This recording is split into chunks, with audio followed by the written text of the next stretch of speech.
All right, welcome everyone. We're Semblance of Sanity. I'm Caleb. I'm Jacob. And we're here for Orb on the Movements of the Earth, episode 15. Oh my god, that turn. It turned so fast. I love it. I love it so much. Like Oxy and Botany are dead, but Yolenta, while he's on the run, narrowly avoiding death, yes, is getting away for on now. a horse. Yep. For now. But then our two little Inquisitors in training.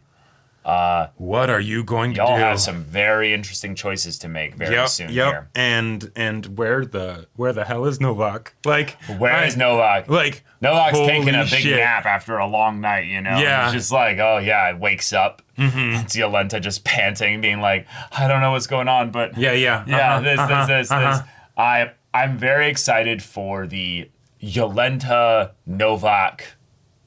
Oh yeah, if we get some like father and daughter on the run, you know, like, or even if it's just him trying to quietly protect her from the Inquisitor shadows or something. Sure, yeah. Or even her trying to hide from him. Sure. I'm for every scenario, all of every the above. iteration, every permutation. They'll all be fantastic. The story has given us a lot of faith, if you will, in the way that it handles Novak's story. Yes. So Yolenta, by extension, especially with what happened in the previous kind of section of things, I'm very excited for the way she's going to be handled as well. Yes. But yeah, y'all, without further ado, let's get into this.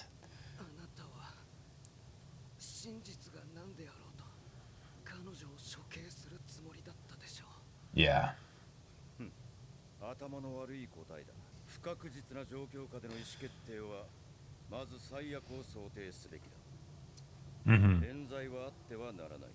なぜなら冤罪で死ぬのは一人だが、異端を逃がすと最悪の場合、人類が皆死ぬかもしれんからだ。That little look, yeah. 君が逃がしたのは全人類の敵かもしれんのだぞ。何時の敵を Oh! Shit! Oh! Yeah! Don't cite the deep magic to me, witch! Yes. Wait, you're not gonna say how it's a misinterpretation? No.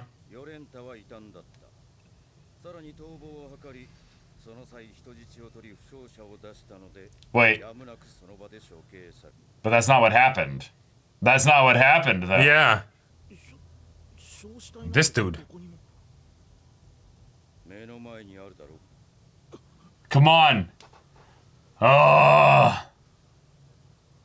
this is all concurrent with this. Oh my god. No way. Yes. No way.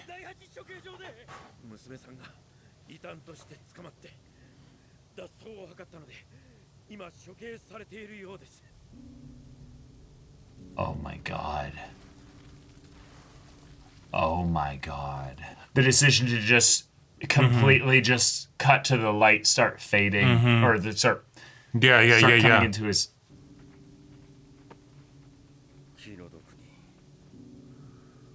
Oh, that's bold. That's very That's bold. real bold.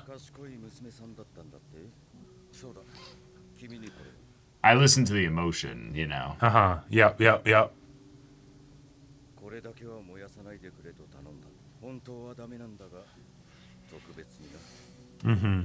It is a special case, isn't it?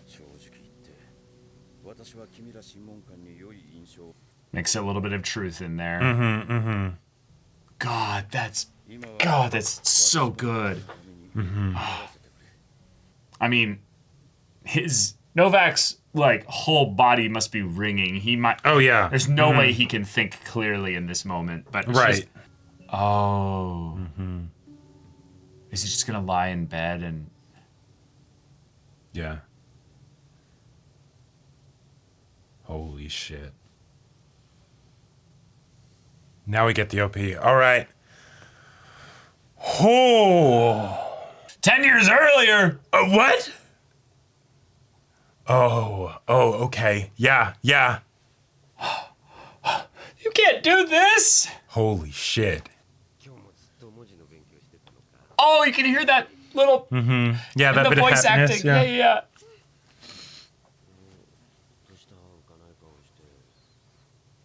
He's not like baby talking to her, but he's talking to a kid, and the way that he kind of like adds extra softness. Oh, okay.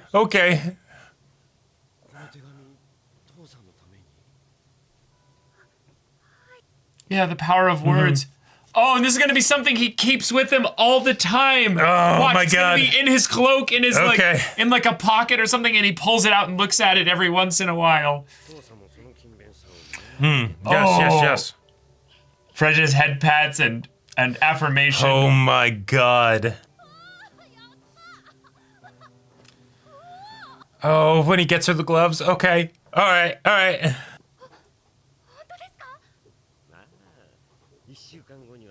Oh, you like special ordered them. Yeah. Oh. Wait, we've never seen this side of him. Trying to teach his daughter to be like a good, like, whoa. Oh my God. Now, we don't know if he fully believes it, but like, oh, they're a lot bigger. Oh. You'll grow into them. Yeah.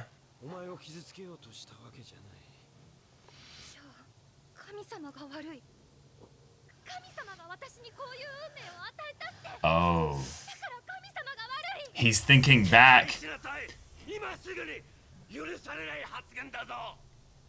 Whoa. He's thinking back to when did I go wrong? Sure. Yeah. Whoa. Yeah, now I've yelled at my daughter. Well, you also conflated and used God in a way that now is backfiring. Right.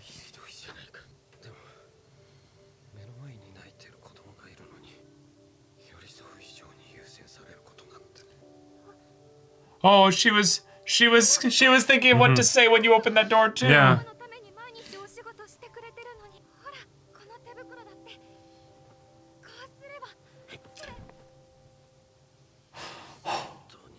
Oh. Whoa. You're not asking for forgiveness just for this, are you, Novak? The fate God has for you. Oh, I'm really curious.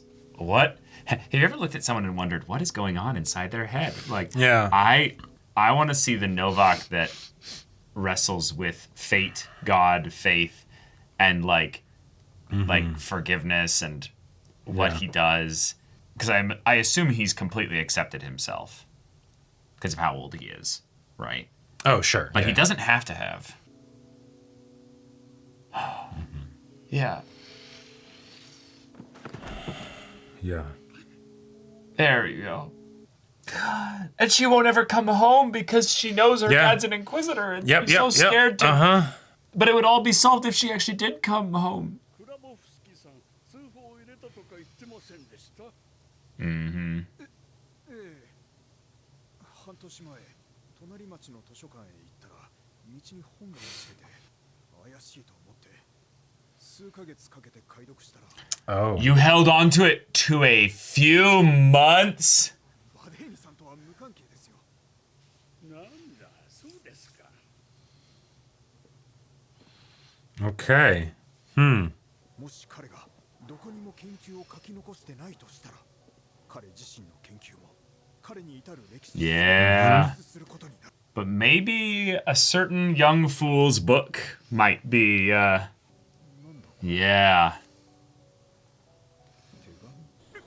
ルクレティウスの死。では、ルクレティウスは Fun. あのエピクロス主義者の以上の死は私が思い出せる限りのルクレティウスである。さて、ルクレティウス Okay. それはそちらに貧民が訪ねてきた。 Oh! By a certain beggar. Oh! Oh, right, because Oxy. Yeah, Okay. yeah. Okay. 心からお願いします。推進。これは本題と無関係かつさまつな割に面倒で申し訳ない。 Wow. Yeah, teach them to read. Okay. It's gonna have to do with the book. Okay, cool. Cool. おい髪を結んだあいつとうとう来なくなっただからパンもらえない神はとうとう俺らを見放した何の連絡もなくパンを渡さなくなって Wow! Yes! こへ行け Yes! On a time delay and I love everything. it. これは罠かもしれないだってあいつはパンと引き換えに俺たちの頭にあんなことをした To our heads? It might be like their minds, you know, not literally like.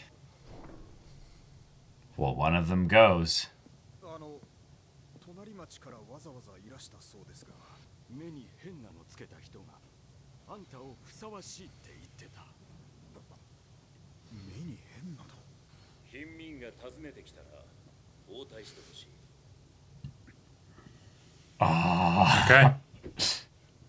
わかりました案内お願いしますここは目に変なのつけたやつ俺たちのことを Yeah. He had each of them remember something. Oh!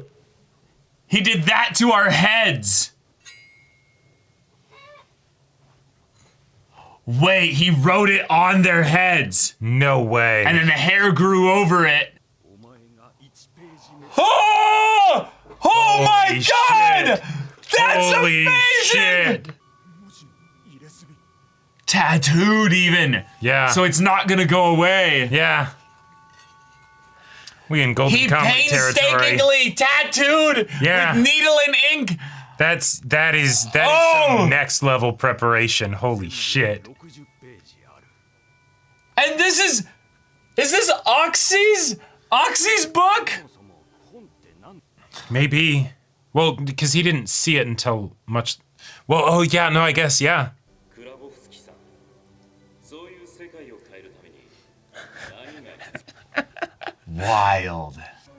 私の番なのか Oh my god. Title of the episode. Let's go. Mm-hmm. Yeah, and they'll get bread. They'll get fed. Yep. Wow. Oh my god. Y'all, this episode This gave me is- so much more than I could have asked for. Like, This is wild. we got flashback of Yeah. young Yolanta Uh-huh. and Novak just being a dad. Probably brought upon just thinking about her life, just and Oh, what sure. actually like his most precious memories with her, and maybe also some thinking Yep. about where did I go wrong and all kinds of stuff. But the idea that Novak has finally been able to actually grieve for her, actually Yep. like feel And this, she's not dead. and she's not dead.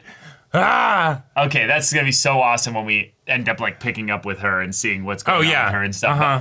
But Yeah. for now, we then end up following with the priest that worked with Bodini at the church in the small village. Yep. One who didn't even really like him that much, but was also like, well, he's got special privileges, and I'm curious, and I'd love to read some old, literature and Yep. poetry and stuff of that time. And Oh, yeah. he was always very like terse and Yeah, and I love his like explanation when they're like, "Did he ever do anything suspicious?" It's like, well, he was just a very suspicious fellow. so everything was everything. like that. Yeah, and they're like, "Oh yeah, good point."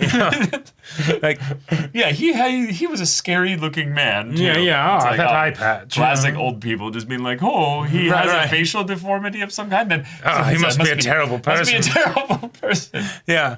Oh my god. But then Okay. the Bodini put all of these people through such a specific and also kind of painful ordeal. Oh, yeah. So that they Uh-huh. would get a nice consistent supply of bread from Oxy and Yep. then set up a time delay so that a bit after the investigation would be long Would be over, fully done. fully Yeah. done. And just also the other thing I think is just so precious in this as well is he did all this behind Oxy's back. Right. But specifically, he knew what kind of a man Oxy was, that he would never stop. The only Yeah. reason why the bread would stop is that if Oxy was dead. Yep. Yep. And Yeah. Obviously, they were in a very dangerous position with all kinds of things. So the idea of planning around your death and capture and all that is just that's just makes smart. sense. It makes sense. But this level is like, holy shit. Not just this level. The amount of time that it took to do this, to tattoo 60 pages worth of words and stuff. Yep. But that means that Botany had come around entirely on the idea of basically thinking entirely about himself long before he made this decision. Right. So yeah. Botany had completely been changed by Oxy. Like, the amount of growth he went through to become the kind of person that would do this. Yep. It's wild. It's amazing. So, and as far as, like, levels of preparation, this takes the cake. Because, of course they're not... Like, like, the whole saying of, like, oh, no, you can't, you're in the fight against truth, right? Right. This is one way to make it abundantly clear you can't win against truth. You can't win. Like, truth will come out. Who the fuck is gonna think of that? Nobody. But let me tell you, if you are in a situation where it's like, all right, I'm willing to risk a horrible, painful death. Yes. Then, this is the kind of shit that you come up with, And you think about it so far in advance that it's and I also have my actual research in a way so that when we end up getting caught and they beg for something, after I've convinced almost the guy that was working alongside Novak, wait, maybe they don't have anything. Yeah. That it's no, this is about the point where I'm sorry, Oxy. I had to let you get tortured enough so that they would believe that this was the last thing. That they believe this was the last thing. And then actually, the thing that he was genuinely hiding of, like, I can't hide the fact that, yes, if they're... Right, the torture will make stuff come out. Well, the torture will make stuff come out, but also the idea that, like, this stuff coming out would kill 60 men, 60 people. Yep. So, Botany's being able to handle his emotions and talk in a way that convinces them that this would be it was him not just saving their research and what have you, but it was saving the lives of these 60 people that would have been scalped or something. And on top of that, it's a way to basically leverage the cooperation of Grabowski because... Well, clearly you're not going to tell the church about this because then all 60 of those people get put to death, right? So and it's already done. Like I'm already gone. Right. I'm dead. I'm a heretic. That doesn't mean that you'll necessarily help these people or educate them or make a copy of it. The stuff. That doesn't necessarily mean any of that. But at the very least, you wouldn't be the kind of monster. Yes, I would be the kind of monster that would leverage the lives of 60 people to get what I want. Yes. But you're not going to be the kind of monster. I'm glad you acknowledged that. Yeah, because that's fucked. Like it is kind of fucked. Like they had no idea what they were doing. It's the using, civilians as meat shields in war. It is. Like basically. Like that's messed up. But that's the value of the truth in these words to Botany. Yeah. Is that he's like, oh, no, I absolutely would use these people. Yep. Because in a lot of ways, nothing has to happen to them. In fact, they'll probably go the rest of their lives never knowing what's on their heads. They can't read it. They're probably have been told specifically that, you won't have any problems if you just wear a hat. Like, don't need to tell me twice. Yeah, exactly. And then the hair naturally grows out, and then it'll cover it forever. Yep, and you don't need to worry about it. And then they'll just go on the rest of their lives. Like, there was this kind of freaky dude that kind of used us to pay us food. It's like, some people... Hey, that was how we made it through this 6-month period of getting food, Yeah. Yeah. Yep. Yeah, I mean, you go back and look across human history, there's been so many ways in which people would... get their kicks, basically, with people that were poor and destitute. Oh, sure. In exchange for them getting some kind of a deal out of it. Yeah. So this is like tame as far as that goes in terms of... Sure. Yeah. And now, Grabowski, what are you going to do? What are you going to do? Because What are you going to do? Damn. Well, I mean, he's gonna have to read it. Oh, absolutely. Like, he can't not read it. No, like, yeah, he's 100% going to read it. But then the question is do you make copies of it? Do you distribute it? Do you do any, like, do you actually it's in his continue head. it? That's the part that doesn't matter. It's going to be in his head. Yep. He's I would say he's smart enough that he desires and has interest in Lucretius's poems that are 1,500 years old. So he's capable of reading Old Latin. Sure. For one. Yeah. So that's one thing. But also he's capable of probably teaching Old Latin and stuff like that.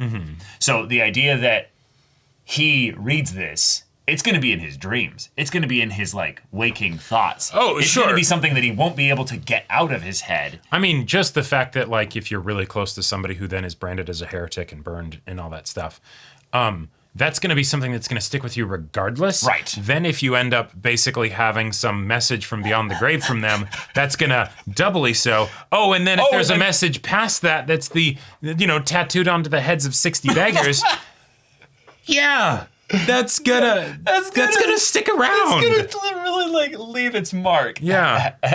But God, oh my God. That was just the Grabowski stuff. Then we just have everything with the, we have the guy who's Novak's rival. He spins a perfect plan. Yep. He convinces Novak successfully. Yes. That not only was his daughter a heretic, but she's already dead. She's already dead. I burned her.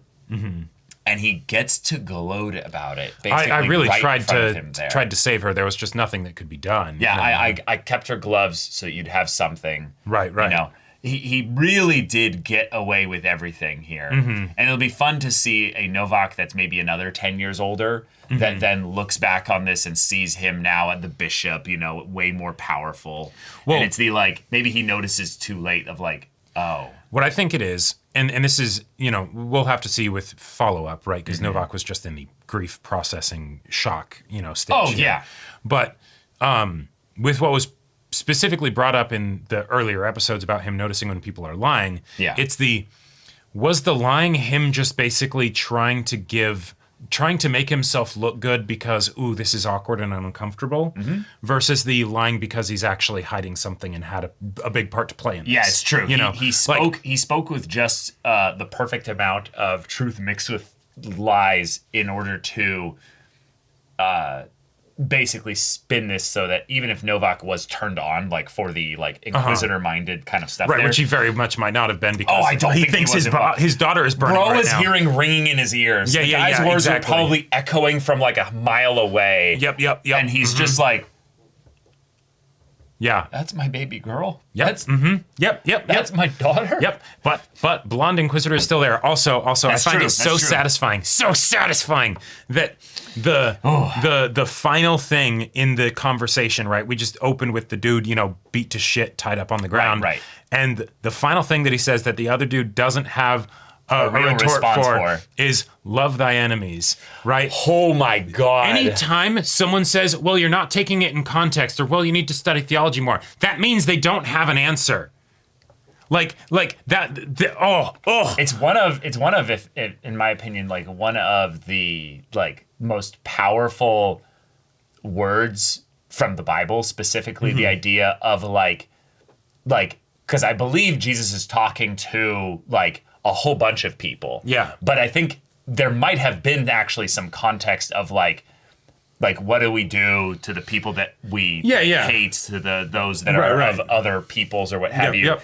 And, like, you've heard it, like, do this, but it's love your enemies. And that's impossible for most human beings to do. Like it's the whole point of that being said is that it's so wild, it's so antithetical that even if you take it out of context, it is still it's radical. A radical statement, right? Yeah. Like that's like, imagine if people loved their enemies like that. Right. The world would never be the same. Like, exactly. Yeah. And so, while he was able to have his grandstanding there and all that stuff, and yes, he was in the position of power, and next thing you know, this dude's being burned at the stake, and you're even able to tell everybody else there what the deception will be. Right. You know, and they're going to go along with it, right? But his last words are going to ring in the ears of his friend. Oh, yeah. He said 3 words and had everybody probably like, whoa, shit, I need to check myself. Yeah, exactly, right. You know, and to say nothing about the, you know, oh, don't lie and things like that, right? Which, yeah. You know, little stuff, you know, right? Yeah. But so I'm, oh man. Yeah. Oh man, Bro had a mic drop moment from 4 inches off the ground and still like shook the world, you know, like I love so much anytime this happens, but you know, also in narrative, because I feel like the times when it it doesn't happen with as much poetic you know, underlining in real life most of the time. When someone is defeated but they win, you know, right? Like it's the I'm not the one on the ground right now. You know, it's the it's the I don't know why my mind always goes to this one. I love Zuko more than I fear you. Yeah, or you know, Deep Cut. Oh, okay. The Little Princess movie when the old lady is talking down to her and then she starts talking back and the cameras change so that she's going up and the old lady's going down and then she's like, well, if I see you with any of the other girls again, I'm going to throw you out into the street. You know, like whoa, that is a deep cut. Like that kind of shit. I live for that shit. It's so good. Well, I think it's also because there's something about the way human beings, especially once you've grown past childhood, to understand what an oppressor looks like, what somebody who is taking their power and abusing it looks like. Right. And when someone basically stands or even just speaks against that, it's basically I know it's cheesy, but it's the rose being put in the gun barrel kind of thing. Like it's the love your enemies, but it's not just like, oh, you know, something cheesy and something that's not realistic and what have you. It's no, I give like the tiniest inkling of truth and it just shatters the illusion. Right. It's the there are no men like me. There are always men like you. Oh, you know, my God. Yeah, that's a good one, It's the One too. Piece just being about a bunch of bullies. Like that's what all the villains are, you know, right? And it's regardless of what they are or what they can do or what power they have or anything, they're all just bullies. Yeah. Yeah, no, that's a great point. Yeah, it's a very powerful moment in the episode. One, because he had just been accused by the guy of like, well, it didn't matter what the result was, you were going to have her murdered. Right. And he's like, wow, what a thoughtless reply. And I love the quickness and the specificity with which the guy who's hoping to be bishop and what have you, with which he basically diffused that, because it's wow, like that's what you're going with, and that probably did a lot for the other guys of like, oh, okay, this is how you justify. It wasn't a gotcha. It wasn't. It was basically He's like, of course, we miss some, or we get some people that that aren't, but when you. Where's your zealotry? Are you not remembering do you realize how your mistake here has like ramifications down the line? And I liked that he basically killed the guy's whole like potential way of swaying the other people, that this was an improper use of their power. Because then he asks for them to then do basically an improper use of their power to kind of almost balance out the influence that he would have lost or gained based on this interaction here. But then he drops the like, oh, you want me to think? Okay, cool. I'll sit here and think while you're talking. And then he drops them with the love thy enemy. And it's just like, oh my God. I've not seen this type of mic drop, I think, in stories like this, where you've got the like thriller, historical fiction kind of angle with it. Because usually the characters that are shown to be like, I'm intelligent, I'm the bad guy, I'm doing this or what have you, they then basically get to have their grandstanding moment of, I'm going to undercut everything that you stand for. Right. And you'll be like, oh, damn, they kind of make a point here. But to have him so quickly be like, damage control, you Yeah, they're taking that out. Brush up on your context. theology. Yeah, yeah. Yeah. Anyway, let's go on to the thing there, and it's like, sir, you didn't actually like. You didn't refute what he said. Anything. You just were like. Source. Right. He basically said, "You're stupid." Like. Right. It's the like. Wow, if you were educated, you'd know how dumb what you were said. And then the people there thinking they're like. But why is it what he said dumb? But wait a minute. Yeah. I'm gonna now go and brush up on my theology and see what the thing is that you are alluding to that says, in context, we love our enemies by when we execute them. We wrongly. Just when we execute them, when we murder them, we make sure we're thinking of the love in our hearts. Hey Novak, when you kill people, are you like loving them in some way? Novak, what the fuck are you talking about? Terror in them. Yeah, I'm putting terror in them so that this doesn't happen in the future. So Novak, there's a little question. Where is the room for love in what we do? There is no room for love in what we do. So we don't. Where does it say in the Bible to torture them until, like, just to be sure, you know, sir, I feel like I'm having some heretical thoughts. Good. Yeah. Oh man, I'm excited for this. This is gonna be so good. Yep. But yes. Episode did a kind of a great like dual job of focusing on Novak and then also Grabowski and giving us some really powerful emotional stuff for this. It's very much felt like we're adapting one chapter here and adapting another chapter here. And also setting up the new protagonist, because while I absolutely cheered for that dude when he did what he did in the previous episode, yeah, he lasted about as long as I expected. Like, you know, so yeah. Yeah, this definitely went a lot faster as far as episodes go than what we were expecting from the previous one. But yeah, I'm excited if the pacing is going to be this fast for a lot of things. Like, let's go and catch up with Yolenta. Let's see what's going on. And let's follow up with Novak. And Novak too. I need to say it. And Grabowski. I mean, they're now our main three, if you will. But yeah, y'all, thank you so much for watching this episode's reaction and discussion. If you want to see the next episode's reaction and discussion right now, though, go check out the link in the description below for our Patreon. You get on early access there. You can watch full-length timer reactions there. And all this comes with Discord access, so you can chat with us in the community there about this show, about anime in general. And also be sure to check out our Twitch channel. So if any of that interests you, we'll see you there. But until then, we're Semblance of Sanity. I'm Caleb. I'm Jacob. And we'll see you all next time.